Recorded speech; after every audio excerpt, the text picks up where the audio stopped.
Australia are the ODI champions 2023, making themselves the champions for the sixth time and a billion plus heartbreaks. चूतिया बनाने का धंधा है। बहुत ही बेकार मैच हुआ। प्रेशर नहीं झेल सकती, लेकिन अंदर से मन टूटा हुआ है। थोड़ा ईगो पे आ गया था, दोनों ही बहुत ही खराब थे। बहुत बेकार है, बहुत खराब था। इन्हीं कमी किस्मत में रही है। The greatest they didn't fight. Rohit Sharma लापरवाही से आउट हुए। टॉस में ही मैच फिक्स हो गया था पहले से। अरे नहीं मजा आया। नाक कटा दी हमारी। टॉस बहुत इंपॉर्टेंट फैक्टर। यही दुख हो गया, सबने सट्टा लगाया। कंगारुओं के सामने उस पराजय के पश्चात कंगारुओं के घमंड में अब उफान आ चुका था। विश्व विजय का सपना देख रहा वो कप्तान, उस कप्तान का वो खामोश चेहरा, नम आंखें उसके दर्दनाक दर्द को बयां कर रही थी। आंखें तो संपूर्ण भारत की नम थी। उस रात संपूर्ण भारत रोया था, सबका दिल टूटा था। भारत की हर गली में उस रात मातम था, क्योंकि एक बार फिर भारत कफ के प्यास में तड़प रहा था। कई महीने बीत चुके थे, कई मरहम लग चुके थे, लेकिन उस रात का वो दर्द और पैट का वो बयान संपूर्ण इंडियन क्रिकेट फैंस के जहन में जिंदा था। In sport, there's nothing more satisfying than hearing a big crowd go silent, and that's the aim for us tomorrow.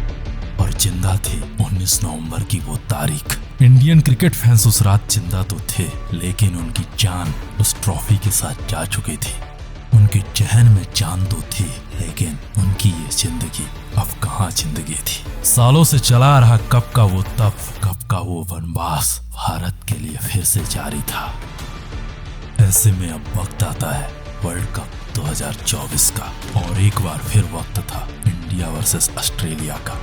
Kangaroo भरते अफगानों के सामने पराजित हो चुके थे, और उस पराजय के बाद कंगारू कप्तान मिचेल मार्श का ये बयान, We need to win the next match and there's no better team to do it again.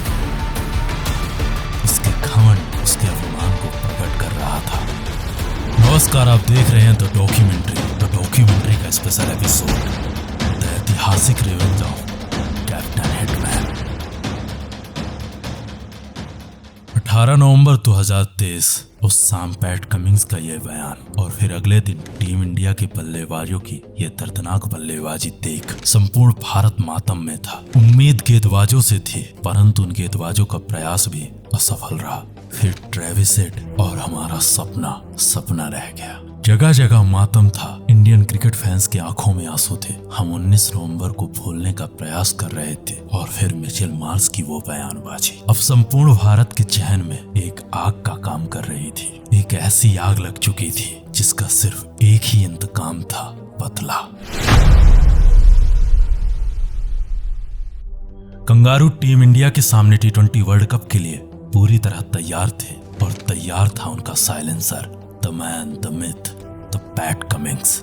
घनघोर बादलों के बीच ये मैच प्रारंभ होने वाला था। टॉस जीतकर कंगारू कप्तान ने भारत को पहले बल्लेबाजी का आमंत्रण दिया। इस मैच का इंतजार कर रहा संपूर्ण भारत। सबकी निगाहों में ये मैच नहीं बल्कि बदले का वक्त था, और इसी बदले के लिए तैयार था टीम इंडिया का कप्तान, the man, the myth, the headman, the Rohit Sharma. Match प्रारंभ हुआ। कंगारुओं ने अपने पुरानी चाल का अनुसरण किया और पहला ओवर फेंकने के लिए मिचेल स्टार्क को मैदान पर उतार दिया।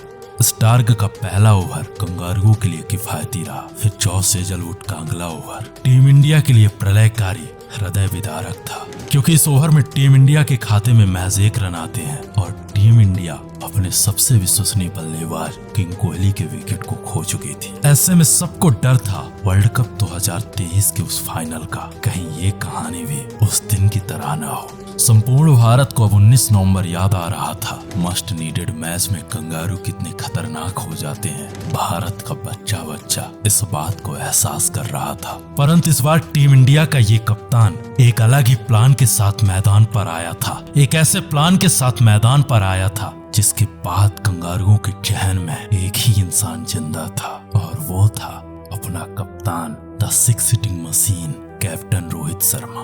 क्योंकि तीसरे ओवर में जो कुछ भी हुआ, कहा जाता है कि मिचेल स्टार्क के करियर में ऐसा कभी नहीं हुआ था। मिचेल स्टार्क एक ऐसा गेंदबाज जिसका नाम सुनते ही दिग्गज से दिग्गज बल्लेबाज कांपने लग जाते हैं। उस गेंदबाज को वो कप्तान महज तीसरे ओवर में रिमांड पर ले लेता है, और फिर उसके बाद उसने जो स्टार्क के साथ किया, स्टार्क अपने इस जन्म में उसे कभी नहीं भूलने वाला था। स्टार्क के तीसरे ओवर की पहली बॉल, पहला 6, दूसरी बॉल, दूसरा 6, तीसरी बॉल 4 रन, चौथी बॉल एक बार फिर 6, पांचवी बॉल मिस हिट, छठवीं बॉल वाइड और फिर अगली बॉल 6। विश्व क्रिकेट के सबसे बेहतरीन गेंदबाजों में शुमार वो गेंदबाज उस दिन टीम इंडिया के कप्तान के सामने अपनी लाइन, अपनी लेंथ भूल चुका था। महज 3 ओवर का खेल खत्म हुआ था। अब टीम इंडिया के खाते में 35 रन आ चुके थे। अब सबको इंतजार था हिटमैन वर्सेस मिस्टर साइलेंसर का। ऐसे में कंगारू कप्तान ने 5वें ओवर में उस इंतजार को खत्म कर दिया। 5वें ओवर में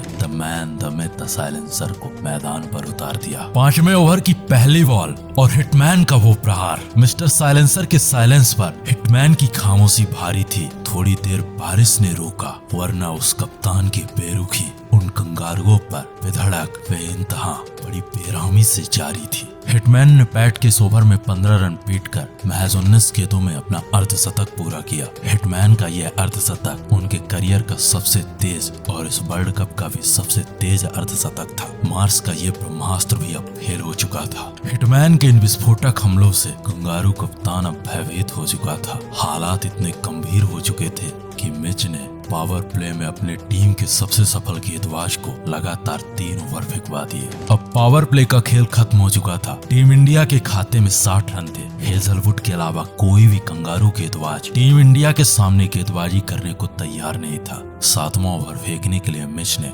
एडम जंपा को मैदान पर उतार दिया, परंतु ऋषभ ने एडम का स्वागत इस छक्के के साथ किया। एडम जंपा ने इस ओवर में 2 छक्के और 1 चौके की मदद से 16 रन लुटा दिए। ऐसे में अब अगला ओवर फेंकने के लिए मिचेल मार्श ने स्टोइनिस का सहारा लिया। स्टोइनिस के इस ओवर में हिटमैन ने 2 छक्के और 1 चौके की मदद से 17 रन बटोर लिए। अब 10 ओवर का खेल खत्म हो चुका था। टीम इंडिया के खाते में 114 रन थे। अब यहाँ से अगले 10 ओवर का खेल बाकी था। रोहित के साथ टीम इंडिया का सूर्या मैदान पर था। धीरे धीरे रोहित का बल्ला अपने शतक की ओर बढ़ रहा था, परंतु सेल्फलेस कप्तान की वो सेल्फलेस पारी 12वें ओवर में एक बड़े शॉट के प्रयास में दम तोड़ देती है। टीम इंडिया का कप्तान महज 8 रनों से अपने शतक से चूक जाता है, परंतु महज 41 गेंदों में 92 रनों की वो पारी, उस पारी का इस्तकबाल संपूर्ण विश्व, संपूर्ण भारत कर रहा था। उसके द्वारा खेली गई वो पारी कंगारू गेंदबाजों के लिए कभी न भूल पाने वाला एक सपना था। अब यहाँ से 8 ओवर का खेल बाकी था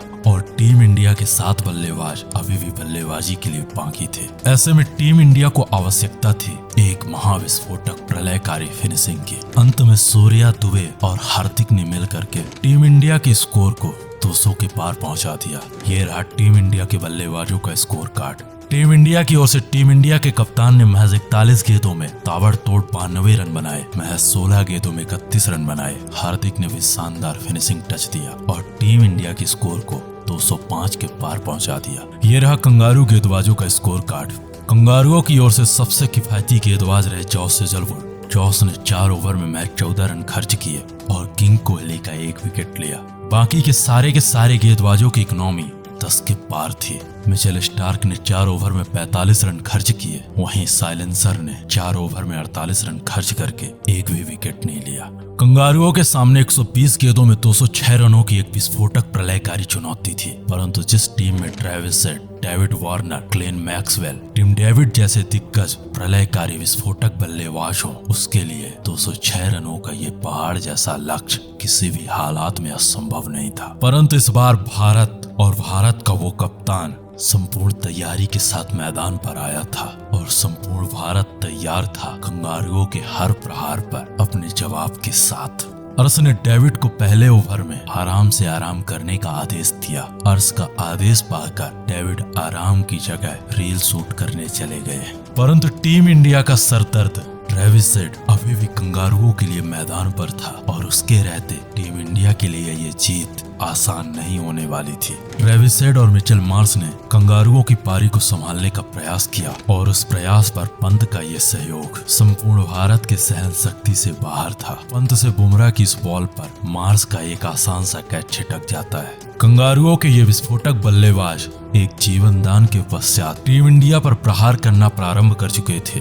6 ओवर की समाप्ति तक कंगारुओं के खाते में अब 65 रन आ चुके थे। ट्रेविस हेड अपसेट हो चुका था। वहीं मिचेल मार्श 18 गेंदों में 31 रन बना करके खेल रहा था। कंगारुओं को ये मैच जीतने के लिए अगली 84 गेंदों में 141 रनों की आवश्यकता थी, परंतु कुलदीप का 7वां ओवर किफायती रहा और कुलदीप ने अपने इस ओवर में मैच 4 रन लुटाए। परंतु दूसरे छोर से कंगारू बल्लेबाज टीम इंडिया के हर गेंदबाज से अपनी लगान अपने अंदाज में वसूल रहे थे। 9वें ओवर में कुलदीप ने एक बार फिर पलटवार किया और कंगारू कप्तान मार्श को आउट कर कंगारुओं को दूसरा बड़ा झटका दे दिया। अब यहाँ से यह मैच जीतने के लिए कंगारुओं को अगले 11 ओवर में 119 रनों की आवश्यकता थी। कंगारुओं के खाते में 8 विकेट बाकी थे। वहीं टीम इंडिया का सरदर्द ट्रेविस हेड अब पूरी तरह से सेट हो चुका था। ट्रेविस हेड का ये बल्ला धीरे धीरे संपूर्ण भारत को 19 नवंबर की याद दिला रहा था। उधर मैक्सवेल का इस कदर आगमन, एक बार फिर कंगारू मैच पलटने के इरादे से मैदान पर थे। जडेजा पर बैक टू बैक बड़े शॉट खेलने के बाद अब मैक्सवेल के रडार में था अपने कुल का दीपक कुलदीप। परंतु कुलदीप नाम की वो पहली मैक्सवेल के समझ से परे निकली और मैक्सवेल को क्लीन बोल्ड आउट कर मैक्सवेल को बता दिया, अब हम वो कुलदीप नहीं रहे जो लिपिर लिपिर करते थे, अब हमको चाहिए फुल इज्जत। मैक्सवेल के आउट होते ही टीम इंडिया के कप्तान ने अक्षर पटेल को आक्रमण पर उतार दिया। अक्षर ने अपने इस ओवर में मैच 3 रन खर्च किए। अक्षर और कुलदीप की ये जोड़ी अब इस मैच को पूरी तरह पलट चुकी थी। कुलदीप ने पहले मैक्सवेल को आउट किया और फिर अक्षर ने स्टोइनिस को आउट कर टीम इंडिया के वापसी के संकेत दे दिए। अब लगभग 15 ओवर का खेल खत्म हो चुका था। कंगारुओं के खाते में 141 रन थे। यहाँ से यह मैच जीतने के लिए अगले 30 गेंदों में अब 65 रनों की आवश्यकता थी और ऐसी स्थिति में अर्श ने 16वां ओवर बड़े शानदार तरीके से निकाला। फिर जसप्रीत ने ट्रेविस हेड को आउट कर वर्ल्ड कप के रिवेंज को पूरा किया। हेड के जाते ही संपूर्ण कंगारुओं को विश्वास हो चुका था कि ये मैच अब उनके औकात से बाहर है। हेड के जाने के बाद टिम डेविड और पैट कमिंग्स ने प्रयास किया, परंतु टीम इंडिया के इन गेंदबाजों के सामने कंगारुओं के इन बल्लेबाजों का प्रयास पूरी तरह असफल रहा। टीम इंडिया के ये गेंदबाज इस मैच को अब पूरी तरह पलट चुके थे। कंगारुओं ने जो घाव हमें वर्ल्ड कप 2023 के फाइनल में दिए थे, अब उन्हें उस घाव का एहसास हो रहा था। ये मैच इतिहास हमेशा हमेशा के लिए हिटमैन के उस एक विस्फोटक पारी की वजह से याद करेगा उस कप्तान के उस दर्द, उस प्रलयकारी ताकतवर पारी के लिए, जिसके बाद संपूर्ण दुनिया को विश्वास हो गया था कि जिस दिन टीम इंडिया के कप्तान हिटमैन का दिन होता है, उस दिन किसी भी गेंदबाज का दिन नहीं होता। लेकिन जो बड़े होते हैं वो वाकई में बड़े होते हैं, और जिस बड़प्पन से रोहित शर्मा ने ऑस्ट्रेलिया को मारा है, यकीन मानिए हर एक इंडियन ने दिल से महसूस किया। फिर रोहित शर्मा ने वही किया जो उसको करना चाहिए था। क्या इंटेंट के साथ खेला रोहित शर्मा? क्या उसने फैंटी लगाई है मिचेल स्टार्क की? क्या उसने मारा है? आज रोहित शर्मा ने इस तरह किया, ठक्की टिक्की इंडिया के सामने सबकी बैट बजी। कहाँ गया ऑस्ट्रेलिया की नंबर 1 बैटिंग? मैं कहता हूँ इंडिया वालों ने और अफगानिस्तान वालों ने जूतियां मारी हैं। वो better team then India to do it against. मानो रोहित शर्मा ने कहा कि भाई साहब ये वाला जो है ना, ये हमने पर्सनल ले लिया। मानो इस मैच में लग रहा था कि वो खुलकर कह रहे थे कि इस बार बदला हम लेंगे, व्यक्तिगत दुश्मनी। तो अगर आप हमारी आवाज हमारे अंदाज में इसी तरह अदर मैचेस की मैच स्टोरीज, मैच डॉक्यूमेंट्री सुनना चाहते हो तो सब्सक्राइब कर लो हमारे चैनल तो डॉक्यूमेंट्री को, क्योंकि यहाँ ऐसा तगड़ा आग लगा देने वाला कंटेंट आता रहता है।